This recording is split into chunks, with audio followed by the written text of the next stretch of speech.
Hello viewers, स्वागत है आपका हमारे चैनल मीकू एक्सप्लेन पर। आज हम डेमन स्लेयर सीजन 3 एपिसोड 10 को एक्सप्लेन करेंगे।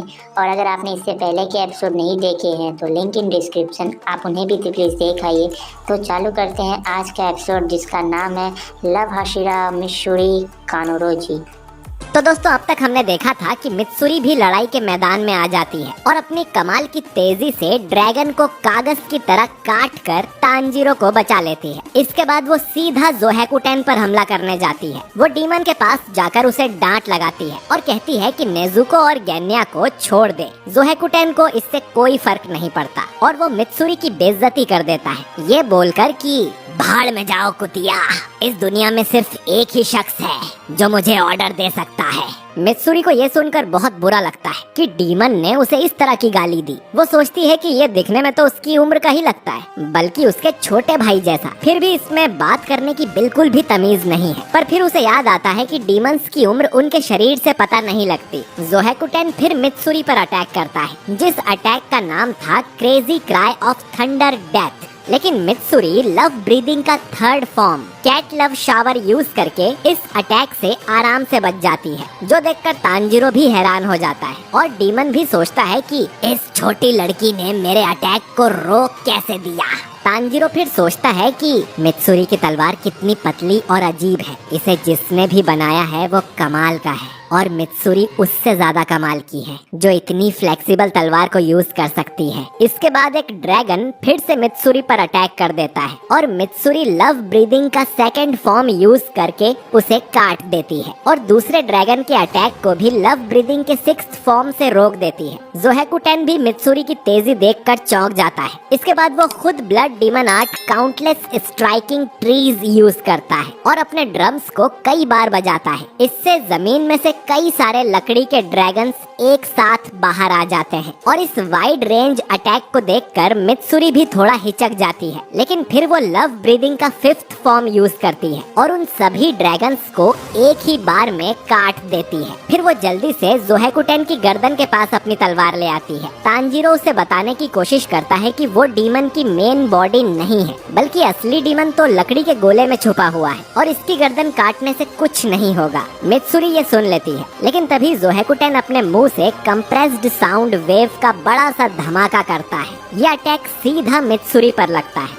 ये देखकर नेजुको अपना हाथ काट कर ड्रैगन से छूट जाती है। जोहेकुटेन को यकीन नहीं होता कि इतने भारी अटैक के बाद भी मित्सुरी का शरीर सही सलामत है और वो जिंदा है। जोहेकुटेन समझ जाता है कि मित्सुरी जितनी नाजुक दिखती है उतनी है नहीं, बल्कि उसका शरीर बहुत ज्यादा स्ट्रॉन्ग है। इसीलिए वो मित्सुरी को खाने का डिसाइड कर लेता है, क्योंकि इससे उसकी भी ताकत बढ़ जाएगी। लेकिन पहले वो उसकी गर्दन को उखाड़ देगा। अब डीमन मित्सुरी को पंच करने जाता है और मित्सुरी को अपनी आंखों के सामने अपनी जिंदगी दिखने लगती है। हमें मित्सुरी का पास्ट दिखाया जाता है, जब एक लड़का उसे शादी के लिए देखने आया था। वो कहता है कि मित्सुरी से तो कोई भालू, बैल या जंगली सुअर ही शादी करेगा और वो नहीं चाहता कि उनके बच्चे भी ऐसे ही सतरंगी बालों के साथ पैदा हो। तो मित्सुरी उसे और उनकी होने वाली शादी के बारे में भूल जाए। उस समय मित्सुरी 17 साल की थी। इसके बाद हम तब का समय देखते हैं जब मित्सुरी बहुत छोटी थी। मित्सुरी का शरीर नॉर्मल इंसानों से काफी अलग था। उसके हाथ भले ही दिखने में पतले थे,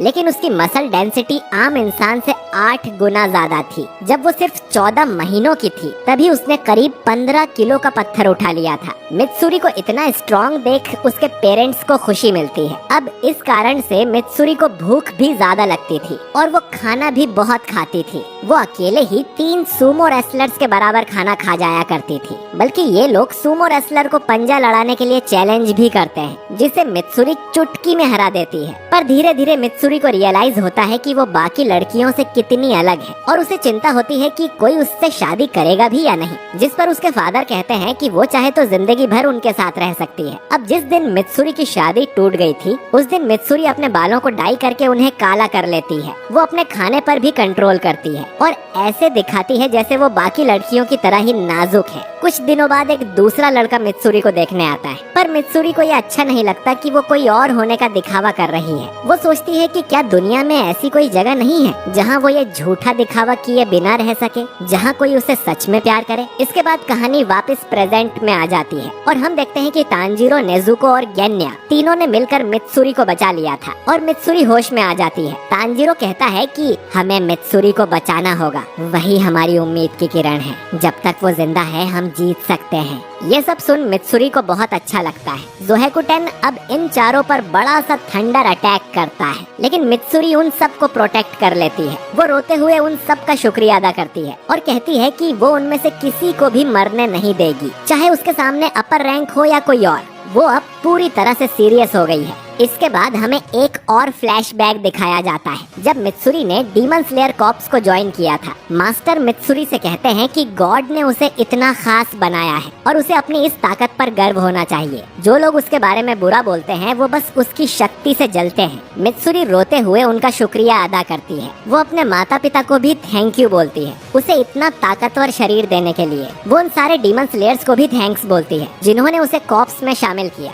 हाशिरा बनने के बाद मित्सुरी डीमंस को मारकर लोगों की जान बचाने लगी। अब एक दिन सरपेंट हाशिरा ओबानाई मित्सुरी को लंबे मोजे गिफ्ट में देता है। मित्सुरी ये गिफ्ट पाकर बहुत खुश होती है और कहती है कि वो इसे संभाल कर रखेगी, जिस पर ओबेनाई कहता है कि उसकी कोई जरूरत नहीं है, अगर ये फट गए तो वो उसे नए ला देगा। और तब से मित्सुरी वही मोजे पहनती है। अब मित्सुरी सोचती है कि एक लड़की का इतना ताकतवर होना सही है। उसे डर लगता है कि वो इंसान है भी या नहीं। इसी डर की वजह से वो अपनी ताकत को दबाए रखती है, लेकिन अब नहीं, क्योंकि उसे अपने लोगों को बचाना है। अब मित्सुरी खड़े होकर कहती है कि वो सब कुछ संभाल लेगी।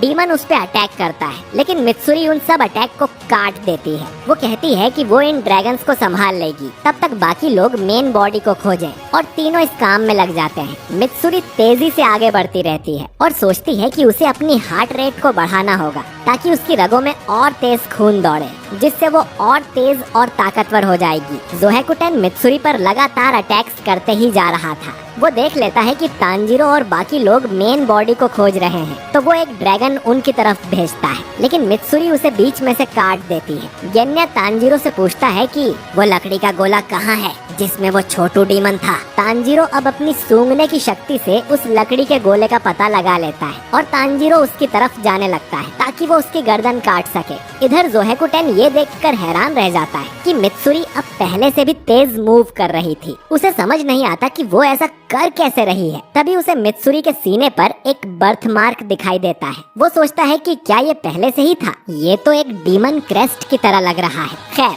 उसके सारे अटैक्स मित्सुरी के सामने फेल हो जा रहे थे और इसकी वजह से वो अपने ड्रैगन्स को तांजीरो के पास नहीं भेज पा रहा था। जोहेकुटेन सोचता है कि कभी तो मित्सुरी थकेगी, क्योंकि इंसानों की एक लिमिट होती है। वहीं मित्सुरी उसे धमकी देती है कि वो उसे किसी को नुकसान नहीं पहुंचाने देगी। इधर इन तीनों को वो लकड़ी का गोला मिल जाता है जिसके अंदर असली हानटेंगु छुपा हुआ था, और ये जंगल में आगे बढ़ते ही जा रहा था। गेन्या आगे बढ़कर उसके गोले पर तलवार मारता है, जिससे वो गोला पलटकर इन पे ही अटैक कर देता है और तीनों के हाथ पकड़कर हवा में लटका देता है, जिससे ये तलवार भी नहीं चला पा रहे थे। तो गेन्या को अब एक ही तरीका सोचता है और वो अपने दांत उस लकड़ी में गड़ाकर उसे खाने लगता है। तांजीरो उससे चिंता में पूछता है कि इससे उसके पेट में गड़बड़ तो नहीं होगी। दोस्तों, गेन्या कोई ब्रीदिंग टेक्निक यूज नहीं कर सकता, पर उसके पास एक स्पेशल एबिलिटी है कि अगर वो किसी डीमन को खाता है तो कुछ समय के लिए उसके अंदर उस डीमन की शक्तियाँ आ जाती हैं। अगर वो किसी स्ट्रॉन्ग डीमन को खा ले,